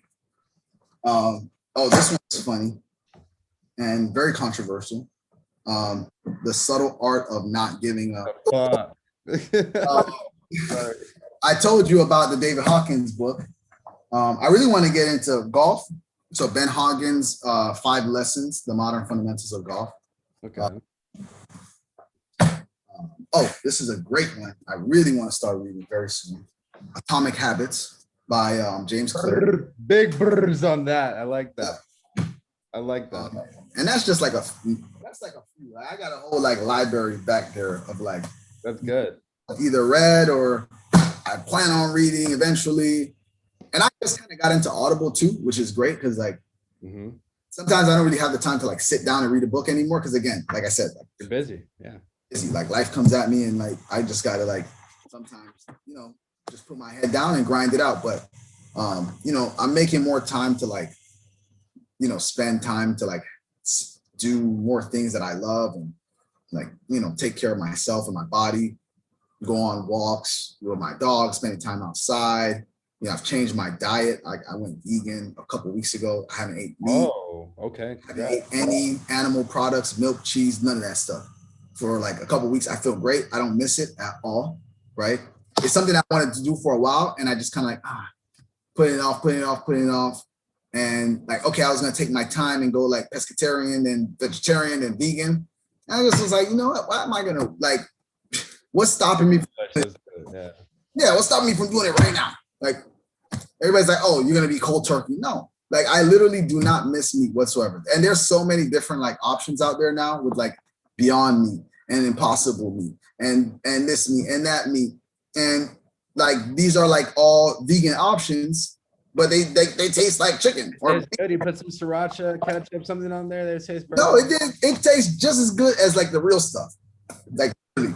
Like I just went to Miami Grill, right? Which is like Miami staple. Like it used to be called Miami Subs and Grill. If you ever been to Miami, like you've seen it before. Like it's like this very like unique looking chain of fast foods that have like the Miami Vice colors, like that teal and pink, like that bright teal and that bright pink. Yeah. So this is like a Miami freaking like going back to like my childhood, like when I first came to like Miami, and so like even like Miami Subs Grill is like it's like a sub and sandwich and burger place, like straight up like curly fries and fried food and all that stuff. And they had a Beyond Burger that I just bought like literally tonight. And it was really good. Yeah. It was great. And like the guy who was working there, he was like, oh, I'm a vegan too. Like he saw what I ordered. He's like, oh, I'm vegan too. Like, hey, that's great. So yeah, that's like, those are like lifestyle changes that anybody can make. You just got to like commit to it. Right. And it's a great way to help the environment too. Oh, absolutely. Great way to help the environment. Great way to just build up like good karma, right? Because you're hurting animals and you're not like doing things that, not to say like every animal's being hurt, right? I'm not trying to like be like this, like this high on my high horse, like, oh, if you eat meat, you're but it's true though. I mean, that's right. Because like I just stopped eating meat like a couple weeks ago. So I'm definitely not trying to like preach to anybody. But definitely, like if you're thinking about doing something, just do it. Why not? Right? Why not? So I say that to say this. So since I don't have time to read books, I do Audible now. So I take my walks in the morning and I just listen to the books. So like that, I told you, letting go. I don't have a physical copy. I bought it on Audible, and I think I'm like halfway through the book. And I just started listening to it like not even a week ago. So like every day I'm doing an hour walking my dog, listening. Yeah, for sure. And just something I want to ask you that we already went over, but just something I need you to answer.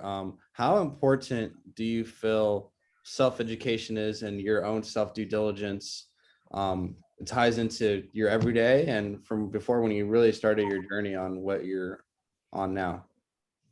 I think it's everything, to be honest with you. Like you have to invest in like yourself if you expect like anybody else to invest in you, right? Especially one. And like, if you're not good mentally and like physically and emotionally and spiritually, like, then you can't help anybody, right? So like, again, it's not about being like selfish per se, right? And like, just like, being self-centered, but definitely like for you to help the world, like you got to help yourself first, right? Like, you got to be a better person for you to make a better world, like a poor minded person or somebody who's like like short-minded or whatever, they, you know, they're not going to help the world be better because their goals are just short-minded. But somebody who has, Daddy, could you put up yes, another movie? I'll put it on a little bit. You got to go to bed soon. Hey, give me a second. So yeah, if you're not like actively investing into your into like yourself, then what are you investing into? Yeah, you can't change the world unless you change yourself. Well, exactly. And then on top of that, like you're being programmed by everything else. Yep. Literally. You're just like walking around like a freaking zombie because you're just like, you don't even know who you are because all you do is like listen to TV and let these like talk show hosts like tell you how to feel and what to think. Right. Unfortunately, like a lot of people are like that. Like they don't even think for themselves anymore. Like they watch movies and they watch TV and that's where they get their opinions from. Like they don't even know themselves anymore. And then you ask them to read a book and like, oh, why would I do that? Yeah. And a lot of people are like a lot of people are, and don't get me wrong, like I've been down this rabbit hole like many times before, like where you just like get to a place where you're like, I don't even want to like go into myself because I'm just like guilt-ridden or whatever the case is. I'm not ready to like take that journey, like to like know what I'm doing. I'd rather just like, you know, kick that can down the curb, right? But you know, ultimately, like you have to like invest in yourself. Otherwise, like you're not. And then guess what? Like other people are going to tell you what to do, and subconsciously you're going to do what other people want you to do rather than what you really want to do. And then you're going to be bitter, and then you're going to be resentful, and then you're going to be living a life that you don't like and that doesn't fulfill you. And ultimately, like, what is the point of living at that point if you're just like, you know? And I'm not saying like you got to like find your dream job. What is the point if you're not finding your passion where you're wasting air? I mean, that's what Nipsey Hussle says, you know? I mean, really it is. I believe that. I wake up every day. Yeah, absolutely. I mean, but everybody can't like for instance, like Gary Vee will tell you like, and mind you, I love Gary Vee. Like, I love the guy. Like he's like a great inspiration for me. But like he'll tell you like, just go do something. Like no matter, you're 20 years old, 30 years old, like you got your whole life in front of you, right? But sometimes it's not that easy because like you got bills, you got responsibilities. Like you can't just like stop like working. Right. Unless you have like a great cushion. Yeah, but if you have the 9 to 5, you can still have to, you know, take the sacrifice. Like I used to work 18-hour days. I mean, there's times where I'm sure maybe you had it like a 9 to 5 or a regular job or whatever, and you still put the time in after work to put it back into yourself, right? Yeah. So you have a 9 to 5 and you have a 5 to 9. A lot of people do that. They got to hustle. And then eventually your side hustle turns into your full hustle. So like that's the best way to do it. Like transition, definitely transition. Like, don't like put yourself in a position where you're going to fail. And then you're going to be like, I don't want to do this ever again because I failed and I, you know, ended up in a bad place where I wasn't financially stable and I just wasn't able to like pay my bills or just wasn't able to like live the lifestyle or be able to like maintain my lifestyle or what I'm used to being and doing. Right. So like for me, like everything that I've done for the most part that I've been successful on, like I've always transitioned into that job or that business. Right. I don't really like did anything where I'm like, no, don't get me wrong. I've done stuff where I was like, I'm going to do this. It never really ended great. Like it's always ended in like bitterness and resentment because I'm like, spent all this time starting something from scratch and it didn't work out. So like, I just wasted like a year of my life. Right. And a year of earning income and just not being able to like live the life that I wanted to. And don't get me wrong, like some people can do that, but for most people cannot do that. So like, take your time for sure. Like take your time. Yeah. Do a 9 to 5, do your 5 to 9. And then when your 5 to 9 makes, you know, enough money to support your life or support, you know, paying your bills and, you know, taking care of your responsibilities, then, you know, make that your 9 to 5 or shit, make that your 9 to 9, right? like that's like, this is my 9.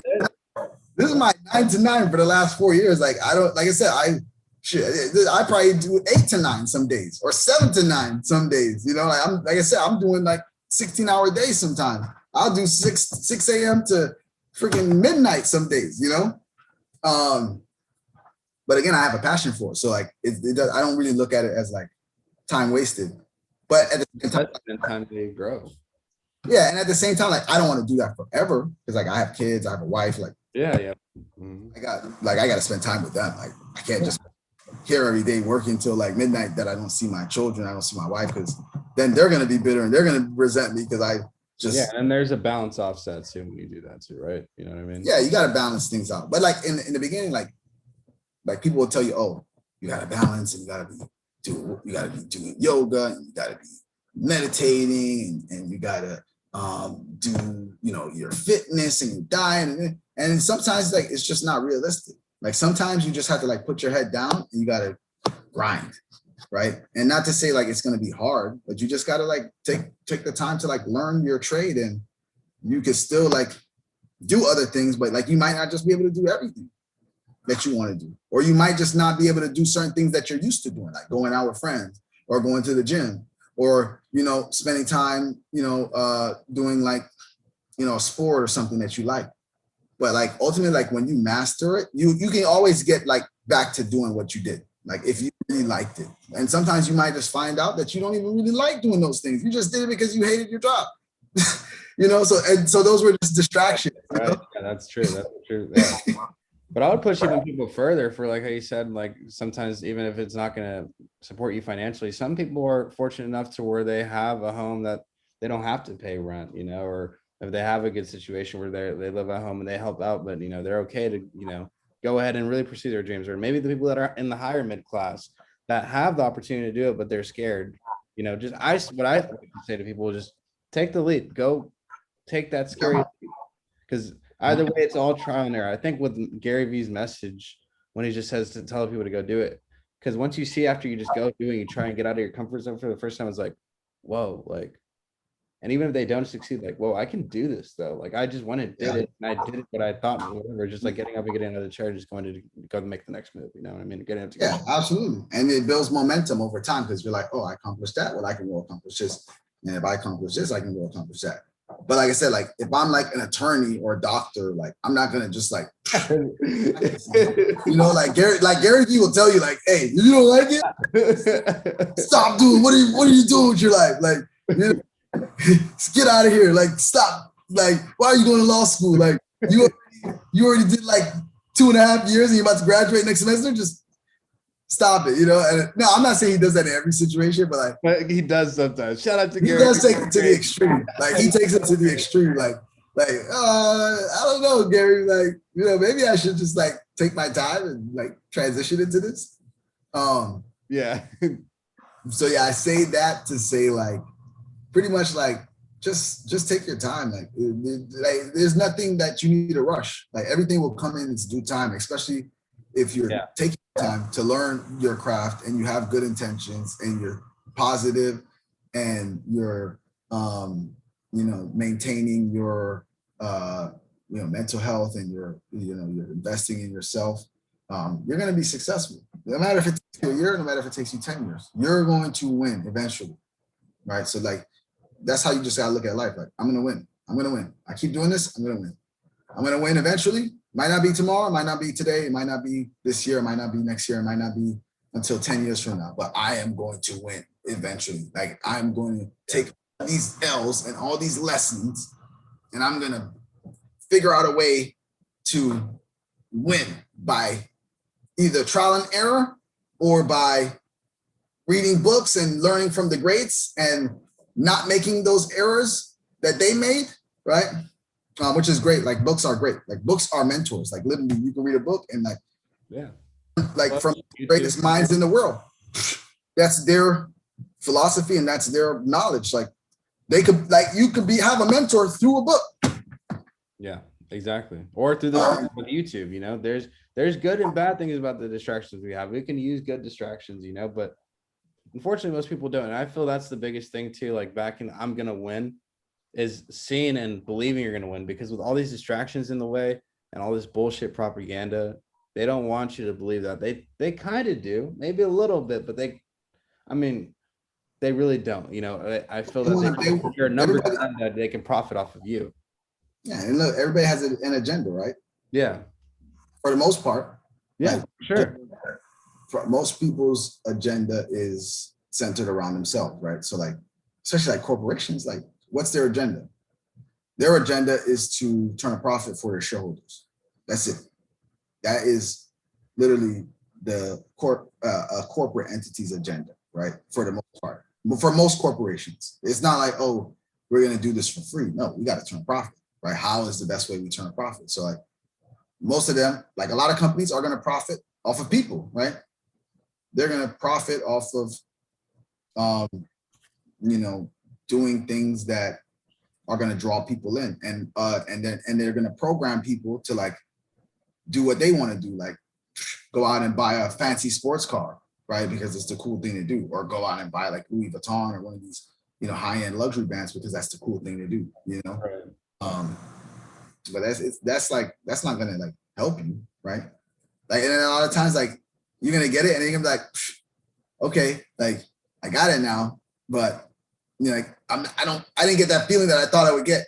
Yeah, you get over it, right? So now I got to go get that other new shiny thing, and then you just keep chasing like shiny things, and then like eventually like you're like none of this. You're just self-conscious for no reason. Yeah. Yeah, like none of this is real. I just spent a ton of money, and yeah, I'm impressing people, but like I'm still like miserable, which is like a lot of people. Like they may have money, but they're miserable.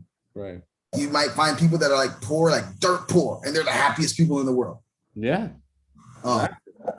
Literally. So literally, like that's like literally a majority of the world. Like the poorest people are some of the happiest people. The richest people are some of the most miserable people, right? And then the middle people are just like, hey, you might end up in somewhere in between, right? Like halfway between happy and miserable, or just like the Walking Dead. You're just like being like programmed to like go out and buy those sports cars and the fancy watches and all these things that just keep you in the middle class or keep you like barely afloat, Yeah, and that's a great topic. So really quick, you just dropped a video saying that most people live above their means. Yep. If you can sum it up quickly, because everybody has different financial situations, right? Everybody has different amounts of money they make. What is the number of money, or like if you were to come up with like some kind of formula for people to either save or be putting on the side, like what would you say? Because when I really started paying attention, I was trying to save like 32% of the money because I didn't have any bills to pay. 32% of the money aside, and then another like 2% or something for investing. But I didn't know where to invest, so I didn't put it anywhere really. Yeah, which is fine. Like you gotta take time to learn how to invest. Yeah. Because if you stole your money at anything, you're probably gonna lose your money. Like that happens to a lot of people. Like, oh, it sounds good. Like I'm gonna go invest my money in this thing, and then you end up losing your shirt. Because again, a lot of people will profit off of your ignorance, right? So definitely like take your time. Like, and to be honest with you, there's no like set formula. Like anybody who tells you there's a set formula, like they're lying to you. Like they're just, again, they're trying to program you into like their way of thinking. Right. So I'm not trying to program anybody. Like I wanted to tell you, like, live within your means, and whatever that means, you know what that means because it's your life. You know what I mean? So like if you have to spend like 75% of your income on rent, there's no way in this God's green earth that you're going to be able to save 33%, because 75% of your income is going towards just rent. And then you go buy groceries, and then you got to go buy electricity, and then you got to go buy, your other everything like that, you like to do or whatever that, you have to pay. But you might only be able to save 5%, right? At the end of the day, you might only be able to save 1%. But whatever it is that you can save, just save it and live within your means. Like when I say live within your means, like, yeah, specifying that. Okay, when I say live within your means, what I mean is like live within like what you can afford to do, right?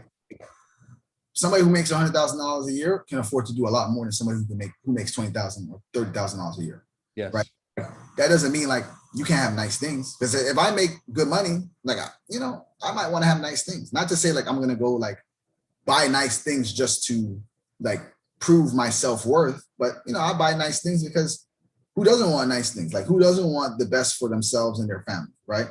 If you make the money, great, but again, you're living within your means, right? Like you can afford to do that. You're not like up to your neck in debt, right? Because there's a lot of people that make good money and they're like, because they're living above their means. Like you'd be surprised. Like a lot of people that I know that make good money, I'm talking like high six figures, some even maybe seven figures, but they're like up to their neck in debt because they're like living this billionaire lifestyle. And you know, you don't have $1 billion. And it's the same thing for somebody who makes $30,000, but you're trying to live $100,000 lifestyle. Right.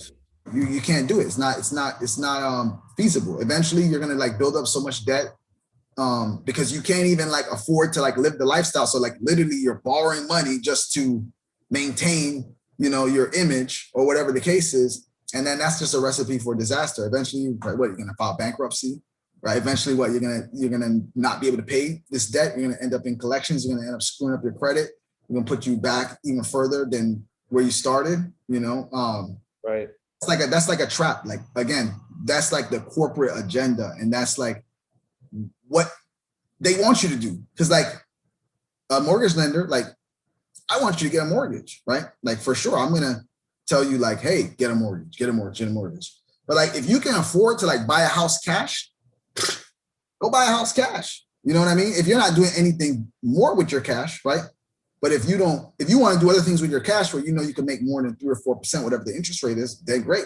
Go do that, right? Like go invest your money and make 6% and then get a mortgage and pay 3%, right? But if you're not making no money, like for instance, like your money's just sitting in the bank and you're making 0.1% on it, then why pay 3 or 4% in interest?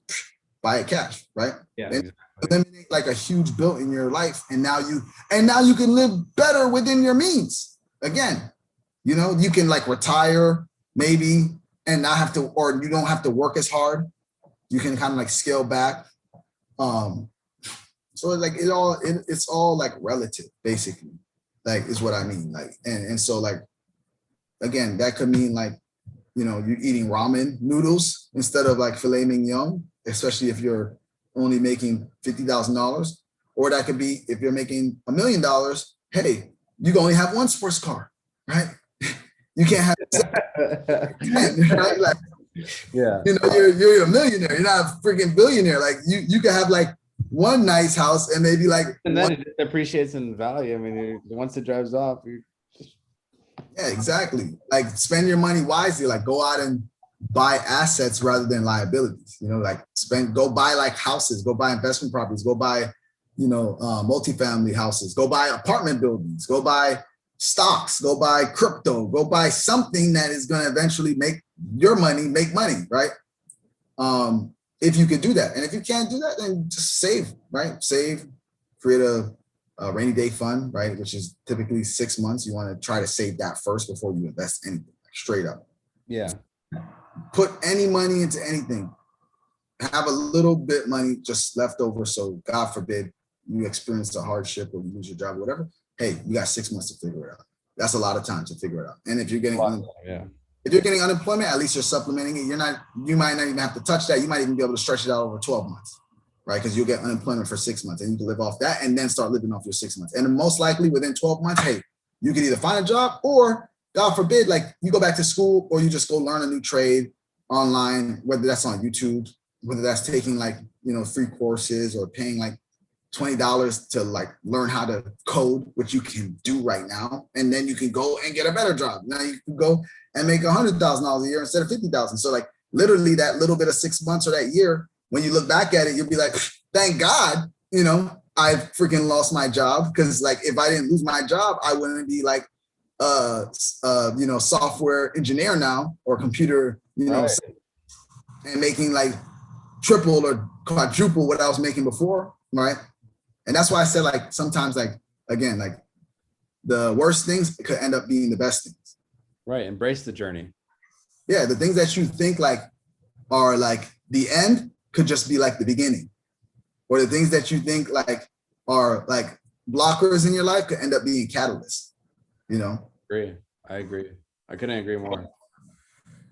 And is there any, for me, I had a couple moments like in my life where like I switched and, you know, I call it kill switch, like in the sense of do or die, making it happen, grind or die, because that's ultimately what it comes down to. Do you have anything that you would like to share that like kind of like just changed your mind? For me, it was something that a couple of things that my mom sent to me. She pulled me on the side. I had officially like made that leap, started my own detailing business. and I was going to the gym and reading and staying up and getting all the knowledge I could. So like, there was days where I looked really tired. She's like, "Yo, like I think you're just." I'm not gonna repeat, anyways. But that was a huge switch for me because it's just like, okay, like I got to do it in a way where I'm not freaking my mom out, but as well do it in a way where she sees that I'm growing, and more importantly, do it for myself, just to prove to myself and prove to her that she didn't waste taking 27 hours to like give birth to me. Yeah, definitely. Yeah. A praying mother is like the best thing in the world that you can have. Like, don't even have their mother. So like, absolutely, like if you have a mom, like you're already winning. Like especially if your mom actually cares about you. Which mom that prays for me. I have grandma that prays for me. Like there is nothing better in the world than a praying mother or a praying grandmother. As far as like being able to like change your life, because that they genuinely care for you and everything that they're doing is coming from a place of love. So yeah, like that's happened to me a lot of times with my mom, where I just kind of like changed or did things because of like, what she was doing. Like for instance, like getting into the mortgage industry, right? Like I'm like, okay, I could do something that helps my mom and that makes me feel fulfilled. So great, let me do that, and to be honest with you, to be like completely honest with you, I was making way more money before I got into mortgages than I was making when I got into mortgages. I was probably making more money than how much money I make right now, as successful as I am. But I just wasn't fulfilled. You know what I mean? Right. Like the good thing for me is like I had a little bit of like runway because I had saved a lot of money. So I had the ability to go out and do like something that I like, would try to, fulfill me in a sense. And then so funny story, and I know it's getting late, so I guess I'll end it here. You're good. Questions, because I know you said like one last. Yeah, we could do it another time. Yeah. So okay, so going back, so this is full circle now. That back to the first question. So remember I told you like it was funny how I got into this mortgage industry, right? So here's the story. So I used to do online marketing, right? Again, I didn't do it for myself. I just did it for like businesses and other people, and really help build their awareness online by doing like Google ads, Facebook ads, emails, email building, database building, building out funnels, CRMs, all that stuff. And I just was like, I was making good money, but I was like helping like rich people. Like I wasn't really like helping like the average person. Like I'm helping people that are profiting off of the backs of the average person, right? Which isn't really fulfilling. Like, yeah, I'm making good money, but I'm not really like helping my fellow man, like, or at least the average man. I'm just helping like rich people get richer, Mm-hmm. And like I said, I was making good money. I was making like multiple six figures, like multiple six figures, damn near maybe even seven figures. I might have hit 1 year, and like I said, that's probably some of the most money I ever made in my life, even to this day. But again, I just was like really like bitter and just wasn't fulfilled and kind of like very like just jaded in a way. Like I just couldn't like find peace in that or find like serenity in what I was doing. I just always like felt like it's something that like, yeah, I could do for the rest of my life and make good money and live like a good lifestyle and afford to like do whatever I want to do with my children and, probably like one day, like be able to retire early, if anything, or like do something else. But at the same time, like, do I want to continue to do this? Right. And continue to like maybe do something that I'm going to regret later on because like I didn't follow my passion. For me, it was like an easy decision, right? Which for some people it's not. Like some people, they just want to make money. So like I took literally, I just like dropped the business. I just got out of the business. I was like, you know what? I'm done. I told my partners, hey, good luck. I wish you guys all the best. And some of them are making like way more money now, like way more money. Like they're making millions of dollars now, right? And I'm happy for them. Like if they feel fulfilled, I'm happy for them because that's something that made them fulfilled. They just didn't make me fulfilled. So then I decided to go out and create a startup because I wanted to help the average person. So what I went out and I did was I created a real estate crowdfunding platform called Vestmunity. And I was doing it at a time when the Jobs Act first came out, where they were opening up basically what you would call private investments, Right. private placements to the average everyday person. Because prior to the Jobs Act, right, I believe it's Title III of the Jobs Act specifically, the only people that can invest in private offerings were accredited investors. In order to be an accredited investor, you got to make at least $250,000 a year, or a little bit more if you're married, combined, or you got to have $1 million net worth. That's like the 1%. Again, the rich getting richer, right? Because they are the only ones that have the opportunity to invest in like startups at an early stage, like Facebook, and this is like before like anybody else can invest, because these are private companies. By the time it hits the stock market, they're making 100 times their money, So if they invested $1 million, they're making $100 million, So the Jobs Act opened up the ability for everyday people to invest in these private placements or private offerings. So basically the concept was I was going to take real estate funding, take basically what they call hard money, private money, right? Which typically, is something that real estate investors use.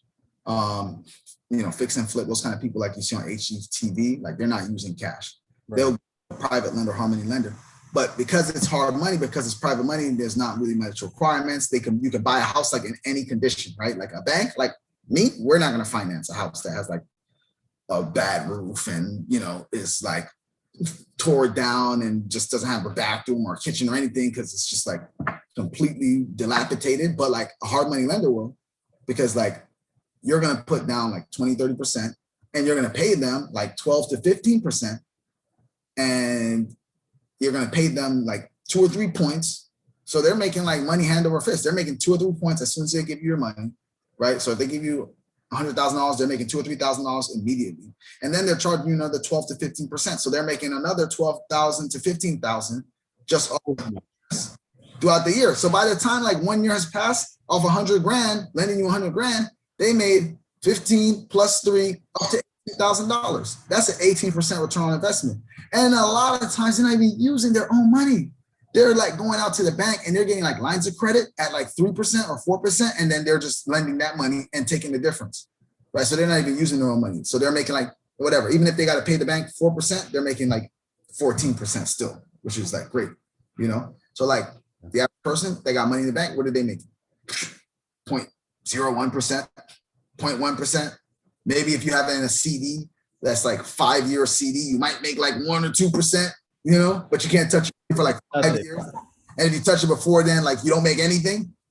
It sucks. Like it's unfortunate, right?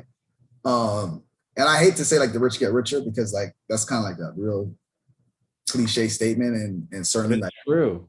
Yeah, but there is some truth to that, but there's also like some falsehoods to that, because that mentality keeps people from thinking that they can get rich, right?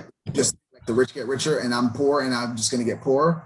Like you're never going to get rich with that mentality. So it is true in a sense, because those people have like a great mentality. They got rich for a reason, but you can have the same mentality and get rich too, instead of getting poor. So there's a lot of falsehoods in that statement. That's why I don't even really like making that statement, because it just sets like the wrong tone for people. Anyways, back to what I was saying. I don't want to get off topic. I want to make sure we wrap this up. Yeah, of course. So I started this startup to basically allow everyday people to invest in these kinds of private money deals, right? So instead of like getting the money from a private investor, hey, we have 100 people that put up $1,000 each. That's $100,000, and everybody makes 18% on their money. So if you put up $1,000, you make 180. Hey, that's a great return. If you put up 10,000, you make 1,800. That's a great return. If you could put up 50,000, you'll make what, $6,000-$7,000 on your money. That's a great return, right? Without having to do much. And if God forbid, the person defaults, we make even more money, because we got a property that somebody put 20, 30% down on. They probably already started the rehab. So we're going in already with built-in equity. We just finished the rehab ourselves and we make 3-4 times the money. Instead of making 18%, now we're making 40-50%, you know, it's a return. So, hey, if they can't pay the loan and they default, great, even better, right? Better for us at least, not for them. Obviously it sucks for them, but better for us as investors, right? And that's why, you know, a lot of these private investors like to do hard money because they're all lending to businesses and people that have companies that do this for a living. So even when you have to foreclose on one of these houses, it's not like foreclosing on a, single family home that, you know, the borrower lives in, that's their homestead. Like that takes a long time because that person has to like find, you know, other living accommodations. You know, the judge isn't just gonna give you like foreclose notice in like 2 or 3 months. But like if it's a company, you can foreclose in like 2 or 3 months. Because like, you know, it is what it is. Like you're not living, nobody's living there. You took the money, you knew what the penalties were. So, you know, the house is, you know, going to be foreclosed very quickly. So that being said, I did this startup, got a lot of accolades, a lot of good press, won some awards. But ultimately I had a chicken and egg problem, right? I couldn't raise the money fast enough to lend it, you know? So then I would get deals and I couldn't have the money to fund those deals, or I would get the money and I didn't have any deals. So it's like a chicken and egg, right? It sucks. And then like what I figured out after everything was done, like I had like a couple competitors at the time, and I figured out like all of them had like hedge fund money behind them. So what they were really doing was they were like taking like money from like, you know, hedge funds or wealthy people, and then they would just sell the interest in that note to not so wealthy people. And then they would make a spread on that to where the wealthy people were making 18%, but then the individual investor might be making 10%.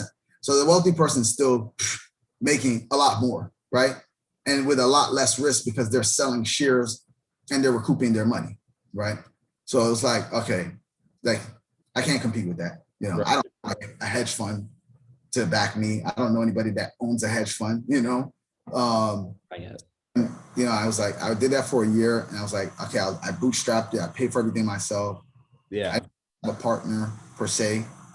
Like I did like a little bit of a seed round with a couple of friends and family, and they were kind of supportive, but I kind of just did it on my own. And then again, that's a recipe for disaster because no man is an island. But the one golden nugget in that whole situation and the whole year of spending money, spending time, like, again, it's 18 hours a day working on this company and building it out, and all this money in developers and, you know, building out the infrastructure. I didn't end up using it. Anyways, I had to get my mortgage loan originator license because I was originating loans. Right. Got you. Dang. When the whole thing fell apart, I knew I didn't want to go back to doing what I was doing before. So I went, well, why not use this loan originator license? And that was 4 years ago. And now here I am. So that's crazy. Helping people. Full circle. Huh? That is a full circle. And not only that, you're still helping people. You're still making money. You're still keeping the ball rolling. And you're giving education out all the time. So. And who knows? Now that I have a bigger platform and it's growing. Connections, shoot, I might just bring that back too. That might just be another project that I bring back because I still got the software. I still have the, you know, intellectual property. I still own 100%, you know. I do have like family and friends, but they're convertible notes. I can buy them out if I wanted to and go and raise more money, or say, hey, you know, you guys, you invested in me. You know, here goes, you know, more shares, or here goes, you know, we're waiting it out. Here goes a bigger payout, which I don't mind doing. Like actually, some of them I even paid back out of my own personal money because I just was like, you know what, didn't work out. Here goes back your investment. You know, just to like be a stand-up person and like you don't feel like I, you know, ripped you off, even though it's like obviously, you know, a risk investing in startups and early stage companies. But who knows? I can still bring it back, and if I wanted to now, I have a lot more resources to do that, and I have a lot more experience. Right. To, like the pitfalls of what I did right and what I did wrong, and now like being able to actually like go out and say, okay, yeah, I can go get a bank to fund me rather than a hedge fund, and I can go secure a line of credit because I have all this good experience, and I have a certain amount of assets now built up, and a certain amount of knowledge that I didn't have before that now I have, and now I'm going to utilize that to start that company back up, which you might just see in the next year or two, right? That might just be a project that I decide to work on. Fun project. About it. Yeah. I'll tell you that much. So nothing is for waste. Like literally nothing. Yeah. As you find the lesson, nothing is for waste. Yeah. Yeah. I'll give you, and we can sum it up right now. So thank you again. Office of the day with Yemani Mason. This is something I asked to everybody because again, it comes back to the self. My best friend, CJ Valencia, has his own company called Self Studios, and it's pretty much striving to experience life fully. And again, it comes back to self-evaluation all the time. What are 3 things that you will work on this week that you're lacking in, and that you're looking to expand on? Like 3 main things that you would like to focus on that that you should be and you haven't been as much. Journaling. Okay. Wow, that's a good one. I kind of fell off. Like I haven't journaled probably since Monday. So I'm like a little behind because I started back and I want to do it every day. Meditating, right? Because just like, I've been just kind of going crazy this week with like clients and working on like this project that I'm working on. So I just haven't really had time to meditate. And really just the third thing would be just like being more open to learning stuff and like helping people and, being more open-minded and being more, just being a better human being, like period. That's always like at the forefront of my mind, Right. Learning to like be more patient with people and be more forgiving and be more the person you can be. Yeah, just being able to like put more positivity out into the world. So that's like for sure, like that's always like at the top of the list. Right. That's always at the top. Like no matter what the week is, that's at the top because you'll never stop growing, right? Never stop like learning things and trying to become a better person, right? If anything, you might fall down the ladder every once in a while. So that's like, that should always be like your number 1 priority. But for me personally, like number 1, that, number 2, meditation, number 3, journaling. Because that literally, like in that order, it builds up to where I want to go. So like journaling helps me build a vision, right? Meditating helps me manifest that vision, right?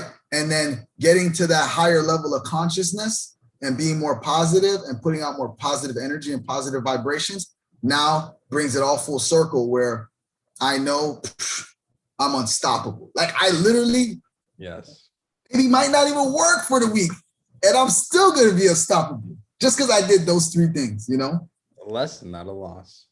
Exactly. All right. Well, thank you for all the information we went over. I appreciate us going over. Really, I was only planning on taking an hour and 15 minutes. Yeah, we went way over. Well, I lost time.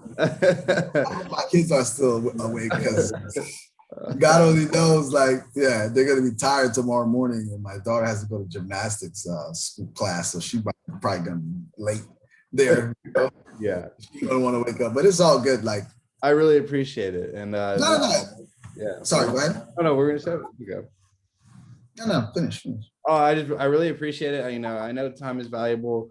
This isn't, technically a way for us to make money, but it's an exchange, it's currency, it's education, it's bigger than us. I feel like it's really about the bigger picture and impacting, and gratefully enough, you do have a big platform you've already created and going to continue to create to put. So thanks for, as well pushing for other people to go ahead and do it and give the knowledge, because knowledge is power.